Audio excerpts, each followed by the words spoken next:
Selamat malam Pak, perkenalkan nama saya Arya Kristiansyaan dengan NIM 1904011130. Di sini saya akan menjelaskan tentang Just in Time and Lean System, bab 7.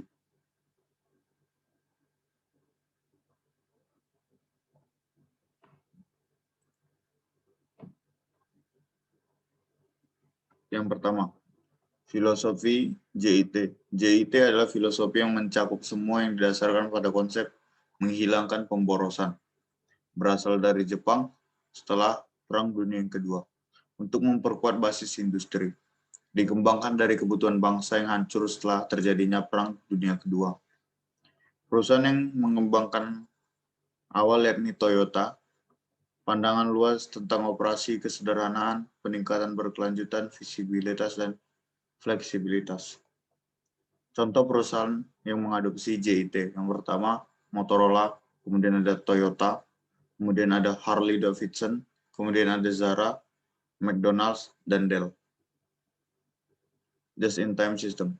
Menghilangkan limbah. Jenis limbah lainnya termaksud waktu, energi, ruang, atau aktivitas manusia yang tidak berkontribusi pada nilai produk atau layanan yang dihasilkan. Sampah juga dapat ditemukan dalam tata letak yang tidak tepat, yang mengharuskan pengangkutan barang dari satu bagian ke fasilitas bagian lainnya. Kemudian pandangan operasi yang luas. Pandangan yang luas tentang operasi melibatkan pemahaman bahwa semua karyawan pada akhirnya bertanggung jawab untuk melayani pelanggan. Kemudian ada kesederhanaan. Semakin sederhana, semakin baik. JIT mendorong karyawan untuk memikirkan masalah dan menghasilkan solusi yang sederhana. Kemudian perbaikan terus-menerus. Bahwa organisasi tidak pernah sempurna dan selalu dapat ditingkatkan dengan cara tertentu. Kemudian ada visibilitas. Limbah dapat dihilangkan hanya jika dilihat dan diidentifikasi. Visibilitas memungkinkan kita untuk dengan mudah melihat pemborosan. Kemudian ada fleksibilitas. Fleksibilitas bisa berarti mampu melakukan perubahan volume suatu produk yang dihasilkan. Fleksibilitas adalah dengan mampu menghasilkan berbagai macam produk. Unsur JIT, manufaktur tepat waktu. Yang pertama, sistem tarik. JIT didasarkan pada sistem tarik untuk memindahkan produk melalui fasilitas. Komunikasi di JIT dimulai dengan workstation, terakhir di lini produksi, atau dengan pelanggan dan bekerja mundur melalui sistem. Kemudian ada produksi Kanban. Kartu Kanban adalah kartu yang menentukan jumlah pasti produk yang diproduksi. Kartu Kanban memiliki informasi nama produk, nomor komponen, kuantitas yang diproduksi. Kanban memberikan wewenang kepada pekerja di situasi di stasiun sebelumnya untuk memproduksi sejumlah barang yang ditentukan di Kanban. Dua jenis kartu Kanban. Yang pertama kartu produksi yang mengotorisasi produksi.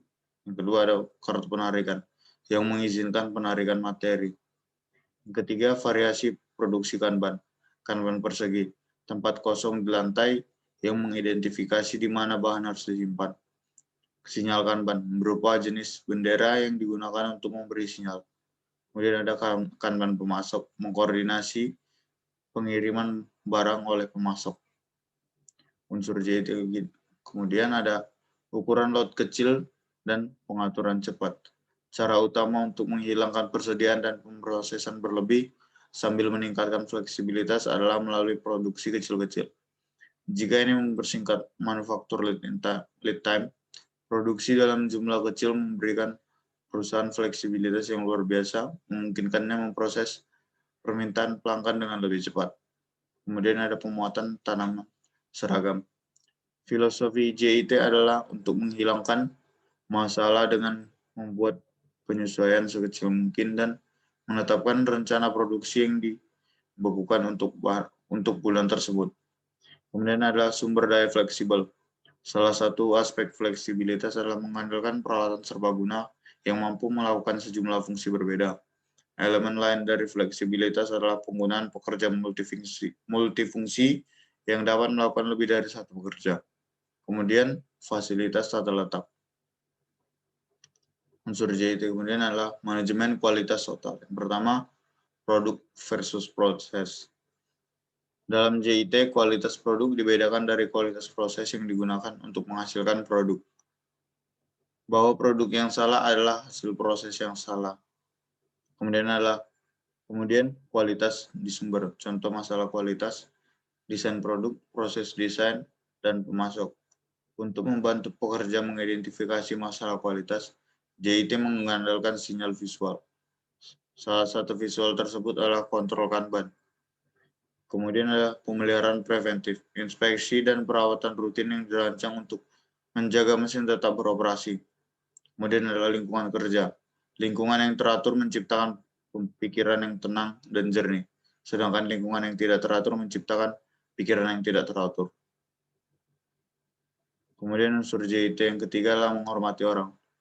Menurut JIT, rasa hormat yang berarti bagi karyawan harus ada agar perusahaan mendapatkan yang terbaik dari para pekerjanya. Organisasi JIT mengandalkan semua karyawan untuk bekerja sama, termasuk manajemen dan tenaga kerja. Hierarki organisasi umumnya lebih datar di JIT daripada di organisasi tradisional, dan lapisan organisasi tidak ditentukan secara ketat.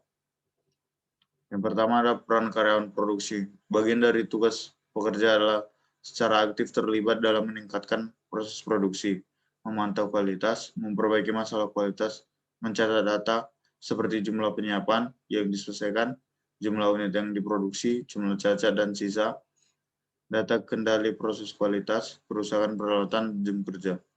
Dan yang kedua, pekerjaan seumur hidup.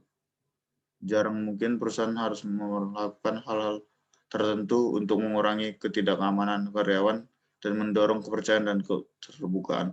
Salah satu jawabannya adalah berkomitmen pada kebijakan tidak membuat PHK. Sebagai hasil dari peningkatan produktivitas, ini membuat mengurangi ketakutan bahwa peningkatan produktivitas yang dilakukan oleh karyawan akan mengakibatkan hilangnya pekerjaan. Kemudian ada peran manajemen untuk menciptakan perubahan budaya yang diperlukan agar JIT berhasil. Dalam lingkungan JIT, peran manajer menjadi lebih dari fungsi pendukung. Manajer dipandang sebagai fasilitator dan pelatih, bukan sebagai bos. Tugas mereka adalah membantu mengembangkan kemampuan karyawan, mengajar, melakukan koreksi, melakukan individu, mengembangkan keterampilan mereka, dan bertindak sebagai motivator. Kemudian ada hubungan pemasok, elemen kunci hubungan pemasok. Yang pertama ada pemasok, dipandang sebagai pabrik eksternal, kedua pengguna pemasok sumber tunggal, ketiga hubungan pemasok jangka panjang dikembangkan, keempat pemasok berada di dekat pelanggan, yang kelima jadwal pengiriman yang stabil, yang keenam pembagian biaya dan informasi. Manfaat JIT.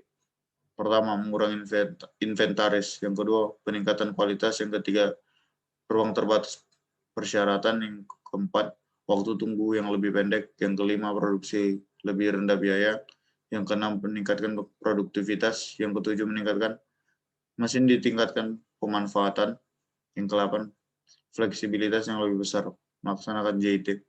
Berikut urutan langkah-langkah yang harus diikuti dalam proses implementasi. Yang pertama, lakukan peningkatan kualitas. Yang kedua, atur waktu pulang tempat kerja. Yang ketiga, kurangi waktu penyiapan. Yang keempat, kurangi ukuran lot dan waktu tunggu. Yang kelima, terapkan perubahan tata letak. Yang keenam, beralih ke produksi tarik. Yang ketujuh, kembangkan hubungan dengan pemasok. Sekian presentasi dari saya, Pak. Bila ada salah kata, mohon dimaafkan. Terima kasih, Pak, dan selamat malam, Pak.